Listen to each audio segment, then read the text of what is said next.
तौर पर, क्योंकि हम देख रहे हैं उत्तर प्रदेश सरकार में मुख्यमंत्री योगी आदित्यनाथ का मिशन रोजगार लगातार जारी है। इस मिशन रोजगार में अब बारी है उत्तर प्रदेश पुलिस की, क्योंकि उत्तर प्रदेश पुलिस लगातार कहीं ना कहीं अपने इंफ्रास्ट्रक्चर को, अपनी व्यवस्थाओं को, अपने भवनों को, अपने जो उपकरण है, जो उत्तर प्रदेश पुलिस के पास हथियार है, उन सभी को अपग्रेड कर रही है। उत्तर प्रदेश पुलिस में काफी बड़े पैमाने पर अब पुलिस कर्मियों की भर्तियां हुई है। उत्तर प्रदेश पुलिस में अब तक की सबसे ज्यादा भर्ती 60,244 रिक्रूट के साथ इंफ्रास्ट्रक्चर को, अपनी व्यवस्थाओं को, अपने भवनों को, अपने जो उपकरण हैं, जो उत्तर प्रदेश पुलिस के पास हथियार हैं, उन सभी को अपग्रेड कर रही है। उत्तर प्रदेश पुलिस में काफी बड़े पैमाने पर अब पुलिस कर्मियों की भर्तियां हुई हैं। उत्तर प्रदेश पुलिस में अब तक की सबसे ज्यादा भर्ती 60,244 रिक्रूट एक साथ भर्ती हो रहे हैं, जिनकी जो नियुक्त की अंतिम प्रक्रिया है, जिसमें इन पुलिस कर्मियों को नियुक्ति पत्र वितरण किया जाना है, वो कल यहां पर होगा। हम उस जगह पे मौजूद भी हैं, कुछ तस्वीरें भी आपको हम वहां से सीधे दिखा रहे हैं, जहां उत्तर प्रदेश के डीजीपी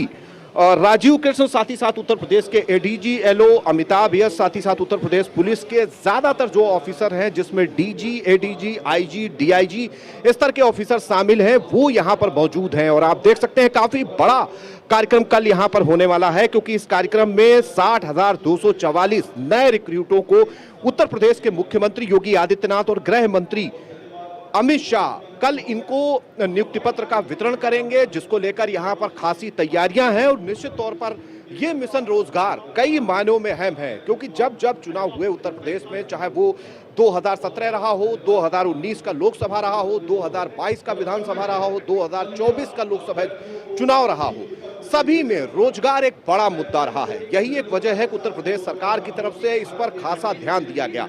उत्तर प्रदेश में अगर हम देखेंगे तो पिछले 8.5 सालों में करीब 8.5 लाख से ज्यादा सरकारी पदों पर भर्तियां हुई हैं। हालांकि इसमें वो आंकड़े शामिल नहीं हैं जिनको स्वरोजगार के लिए पीएम स्वनिधि या दूसरे तरीके की जो योजनाएं हैं उनके जरिए लोन उपलब्ध। देखिए, सरकार की एक बहुत ही अच्छी और पॉजिटिव पहल है, क्योंकि 8 साल पूरे हो चुके हैं योगी सरकार को, और 8 साल पूरे होने के मौके पर जो वादे किए गए वो वादे पूरे भी हो रहे हैं। रत्नेश जी, आपके पास आना चाहूंगी। देखिए, प्रधानमंत्री नरेंद्र मोदी का एक विजन था विकसित भारत का। विकसित भारत के लिए विकसित युवाओं का होना बहुत जरूरी है, और खासकर उत्तर प्रदेश में अगर हम बाकी राज्यों के अपेक्षा में देखते हैं तो उत्तर प्रदेश में ज्यादा से ज्यादा लोगों को रोजगार उपलब्ध कराए जा रहे हैं। और कल इसको लेकर एक खास कार्यक्रम भी आयोजित किया जा रहा है, ताकि जो नवनियुक्त सिपाही हैं उन्हें भी नियुक्ति पत्र देकर रोजगार दिया जा सके। कैसा लग रहा है कि पीएम मोदी का विजन अब साकार होता नजर आ रहा है? पूजा जी, आपको और साथी पैनलिस्टों को और देश की जनता को मेरी तरफ से जय श्री राम।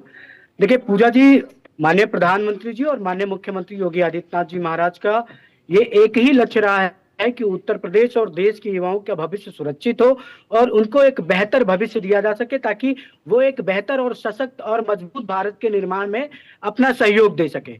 इसी क्रम में उत्तर प्रदेश के इतिहास में अब तक की सबसे बड़ी पुलिस भर्ती जो एक बिना कोर्ट जाए कराई गई, अखिलेश यादव की सरकार में तमाम सारी भर्तियां कैंसिल हुई, चाहे वो लेखपाल भर्ती की परीक्षा रही हो, चाहे वो उर्दू शिक्षकों की भर्ती की परीक्षा रही हो, और जो उनकी अखिलेश यादव की सरकार में कहा जाता था सब 10 लाख प्लस सुपाल इक्वल टू लेखपाल, ये वाला जो नारा लगता था, वो समय नहीं रहा। अब योगी आदित्यनाथ जी महाराज युवाओं को, और आप हमसे केवल मत पूछे, मैं तो पार्टी का कार्यकर्ता हूँ, पार्टी का वर्कर हूँ, मैं तो बताऊंगा प्रदेश का युवा कह रहा है कि जिस प्रकार से बिना किसी रिश्वत के और बिना किसी लूट घसोट के अवसर के आधार पर, प्रतिभा के आधार पर जो युवाओं को नौकरी मिल रही है, उसको उत्तर प्रदेश का युवा लगातार स्वीकार कर रहा है। और उसी का परिणाम रहा है कि 2014, 2017, 2019, 2022 और 2024 के चुनाव में उत्तर प्रदेश के युवा वर्ग ने भारतीय जनता पार्टी को लोकसभा और विधानसभा के चुनाव में अपना समर्थन और अपना मतदान दिया है।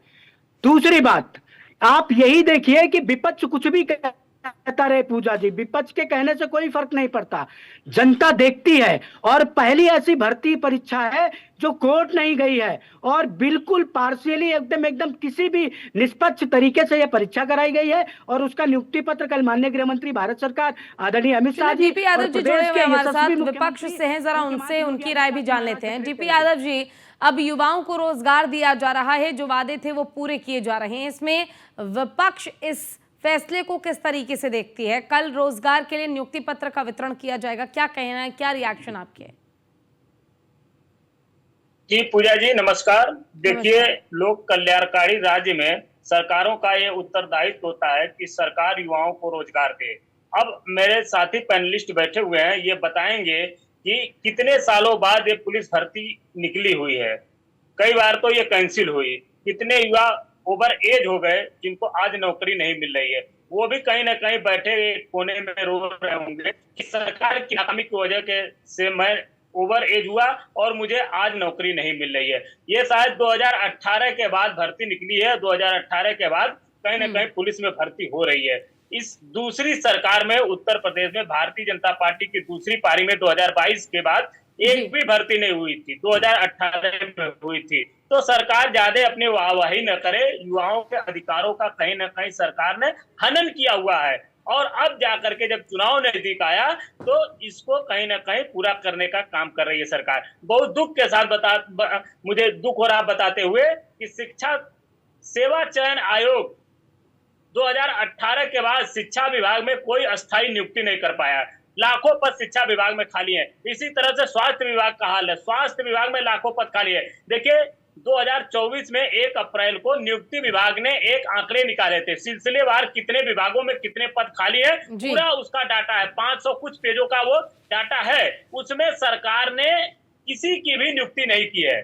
चाहे लेखपाल की नियुक्ति हो, राजस्व विभाग में, शिक्षा विभाग में नियुक्ति हो, स्वास्थ्य विभाग में नियुक्ति हो, ग्राम विकास विभाग में नियुक्ति हो। तो आज उत्तर प्रदेश का युवा कुंठित, आक्रोशित है और अपने आप को भारतीय जनता पार्टी की सरकार में ठगा महसूस कर रहा है। देखिए कितना बड़ा जैसे लग रहा है कि उत्तर प्रदेश के सारे युवाओं को नौकरी दे दी भारतीय जनता पार्टी की सरकार ने। जितना तो नौकरी देने में खर्च नहीं हुआ होगा उतना तो दिल्ली से ला करके और इसका ग्रैंड सेरेमनी मनाने में खर्चा किया जा रहा होगा। इसकी क्या जरूरत है? आप इतना दिखावा क्यों कर रहे हैं?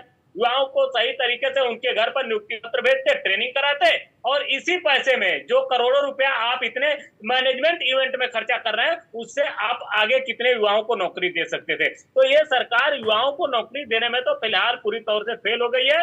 केवल कुछ चंद कांस्टेबल को नौकरी दे करके और इस तरह का ग्रैंड सेरेमनी मनाना युवाओं के साथ धोखाधड़ी है, खिलवाड़ है, उनकी भावनाओं के साथ कहीं ना कहीं अत्याचार कर रही है सरकार। आने वाले 2027 के चुनाव में उत्तर प्रदेश का हुआ भारतीय जनता पार्टी को सबक सिखाने का काम करेगा। क्या कहा गया भारतीय जनता पार्टी की सरकार का वादा?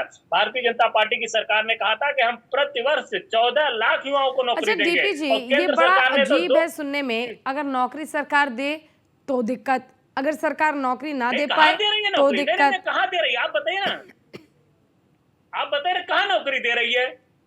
कल जो नियुक्ति पत्र का वितरण होना है वो रोजगारी तो उपलब्ध कराया जा रहा है। वितरण हाँ, पुलिस में भर्ती कर रही है सरकार। केवल 60,000 पुलिस भर्ती कर देने से लाखों पद खाली है, वो भर गए क्या? शिक्षा में आज शिक्षा विभाग में लाखों पद खाली है। आप देखिए युवा नौकरी के लिए दर दर मारा फिर रहा, धरना प्रदर्शन कर रहे हैं प्रयागराज से लेकर उत्तर प्रदेश की राजधानी लखनऊ में। और अगर वो सरकार से मांग करते हैं तो उल्टा उनके ऊपर लाठी बरसाने का काम करती है सरकार। ये ग्रैंड सेरेमनी और जो ये प्रदर्शन कर रहे हैं आने वाले समय में युवा इसका हिसाब मांगेगा। बहुत भारी पड़ेगा अमित शाह को और योगी आदित्यनाथ जी को जिस प्रकार से इन्होंने युवाओं को ठगने और छलने का काम किया है। चलिए एसके वाजपेयी हमारे साथ जुड़े हुए हैं, उनका एक बार रुख कर लेते हैं। एसके, देखिए आपने सुना डीपी यादव जी को जिन्होंने साफ तौर पर कहा कि सरकार सिर्फ राजनीति के लिए ये सब कुछ करती है। जैसे ही कोई भी चुनाव नज़दीक आता है सरकार की ओर से वो फैसले लिए जाते हैं जो कभी उन्होंने चुनाव के दौरान वादे किए थे। अब चाहे वो लोकसभा चुनाव के दौरान राम मंदिर ही क्यों ना रहा हो, आपने भी देखा था कि राम मंदिर को लेकर काफी हल्ला हुआ था कि ये इस समय इसलिए बनाया गया ताकि बीजेपी के पक्ष में वोट पड़े। क्या वाकई रोजगार का वादा शुरुआत में करके बीच में आप भूल जाते हैं और आखिर में जैसे ही चुनाव नजदीक आता देखते हैं आप चुनावी मेंढक बन जाते हैं, तुरंत आप निकलते हैं और नियुक्ति पत्र का वितरण करने लग जाते हैं? क्या यही है सत्ता पक्ष का प्रोपेगेंडा या फिर वाकई प्रदेश में रोजगार जो है उपलब्ध कराने के लिए डबल इंजन की सरकार प्रतिबद्ध है?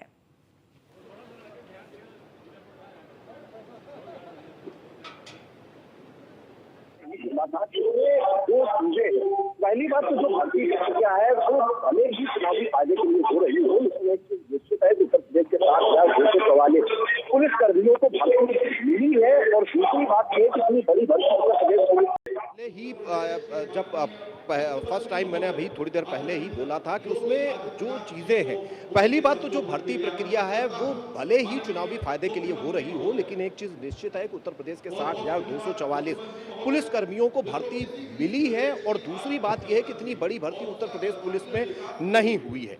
दूसरी इसमें एक चीज़ और महत्वपूर्ण है इस बार जो होने जा रही है कि सबसे ज़्यादा इन 60,244 पदों में 12,000 से ज़्यादा महिलाएं भर्ती हुई हैं, जो भी एक अपने आप में रिकॉर्ड है। मतलब इतनी बड़ी संख्या में यूपी पुलिस में महिलाओं को भी पहले कभी नहीं भर्ती किया गया, क्योंकि 12,000 से ज़्यादा महिलाएं कल यहां पर नियुक्ति पत्र लेंगी। अब जहां तक सवाल है इस तरीके की आरोपों का, तो निश्चित तौर पर सरकारें चाहे किसी की भी रही हो, रोजगार हमेशा उत्तर प्रदेश के लिए मुद्दा रहा है। और चुनावी समय की जहां तक बात है तो अभी 2027 के लिए 1.5 साल से ज्यादा का वक्त है।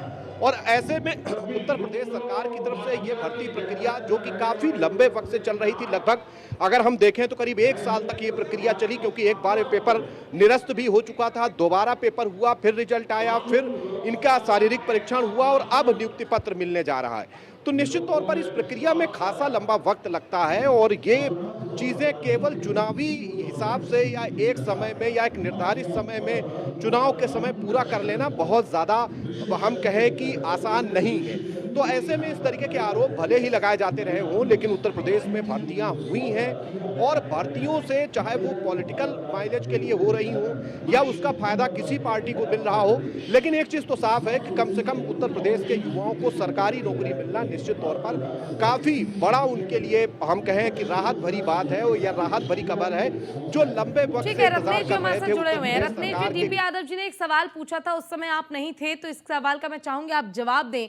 डीपी यादव का साफ तौर पर कहना है कि सरकार जैसे ही चुनाव अपने नजदीक आता देखती है, तमाम तरह के दावे वादे जो किए गए थे उन्हें पूरा किया जाता है, तमाम तरह की योजनाएं चलाई जाती हैं, ऐलान कर दिए जाते हैं, लेकिन सच्चाई तो यह है कि ये सब कुछ सिर्फ राजनीतिक लाभ के लिए, उसके फायदे के लिए किया जाता है। इसके अलावा इसके पीछे कोई सरकार की दूसरी जो एजेंडा है नहीं है।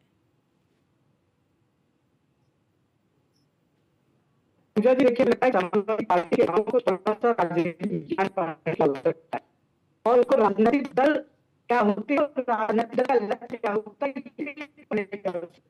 प्रत्येक राजनीतिक दल के निर्माण का प्रथम लक्ष्य होता है सत्ता प्राप्त करना। अगर कोई राजनीतिक दल ये कहता है तो उसका लक्ष्य सरकार करना और सरकार बनाना नहीं है, तो वो हिमालय जैसे उस पार्टी और पार्टी के नेता, क्योंकि उनको राजनीतिक दल का जो प्राइमरी एम है वही नहीं होता है। और चाहे राजनीतिक फायदे लिए किया जाता हो, चाहे फायदे के लिए किया जा रहा हो, अल्टीमेटली प्रदेश के युवाओं को रोजगार दिया जा रहा है। और ये गलत कब से हो गया? अगर हमने 370 सरकारें की बात की तो जनता ने हमें उस पर वोट किया, हमने उसको हटाया। हमने राम मंदिर बनवाने की बात की, जनता ने हमको उसके लिए वोट दिया, हमने राम मंदिर बनवाया। हमने हटाने की बात की, मुस्लिम महिलाओं ने खुलकर उसके लिए हमको वोट दिया, हमने उसको क्या करेगा एक चुनाव को रोजगार देने की बात की थी, उन्होंने हमें वोट दिया, हमको रोजगार दे रहे हैं। नहीं पूरी पूरा कर पाई अपने कार्यकाल में रहते हुए, अपने सरकार में रहते हुए, तो ये समाजवादी पार्टी की समाजवादी पार्टी की सरकार में क्या होता है कि ये सब बंदोबस्त करते कहीं पर चाय के जाते वहां मैनपुरी के यादव करते वास्तव में क्या हुआ कि अखिलेश यादव के भर्ती बंद हो गई। उसके रिश्तेदार पट्टीदार चाचा नाना उसकी फूफा काका दादी बुआ भर्ती कर देते हो।